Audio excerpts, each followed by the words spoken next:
ಇನ್ನು ಯಾವುದೇ ಕಾರಣಕ್ಕೂ ಬಿಡದಿ ರೈತರನ್ನ ಒಕ್ಕಲೆಬ್ಬಿಸಲ್ಲ. ಬೆಂಗಳೂರಿನಲ್ಲಿ DCM doctor G Parameshwar react ಮಾಡಿದ್ದಾರೆ. ಇನ್ನು ಫೋರ್ಸ್ ಮಾಡಿ ರೈತರನ್ನ ಒಕ್ಕಲೆಬ್ಬಿಸುವ ಕೆಲಸ ಮಾಡೋದಿಲ್ಲ.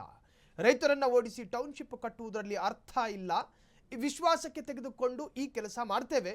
ಬೆಂಗಳೂರಿನಲ್ಲಿ DCM DK Shivakumar DCM doctor G Parameshwar react ಮಾಡಿದ್ದಾರೆ.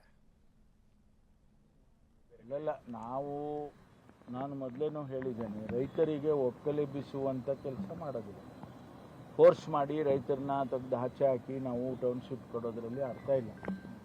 ಅವರನ್ನು ವಿಶ್ವಾಸಕ್ಕೆ ತೆಗೆದುಕೊಂಡು ಕನ್ಸೆಂಟ್ ಆಗಿ ಅವರ ಕನ್ಸೆಂಟ್ ತಗೊಂಡು ಅದನ್ನು ಆ ಜಮೀನುಗಳನ್ನು ತೆಗೆದುಕೊಂಡು ಮಾಡುವಂಥದ್ದನ್ನು ಈಗ ಮುಖ್ಯಮಂತ್ರಿಗಳಾಗಲೇ ಸೂಚನೆಯನ್ನು ಕೊಟ್ಟಿದ್ದಾರೆ.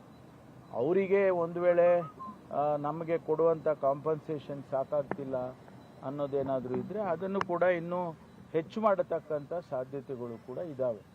ಒಟ್ಟಾರೆ ಗೊಂದಲ ಇಲ್ಲದೆ ಆ ಒಂದು ಬಿಡದಿ ಟೌನ್ಶಿಪ್ಪನ್ನು ನಾವು ಮಾಡಬೇಕು ಅನ್ನೋದೇ ನಮ್ಮೆಲ್ಲರ ಉದ್ದೇಶ.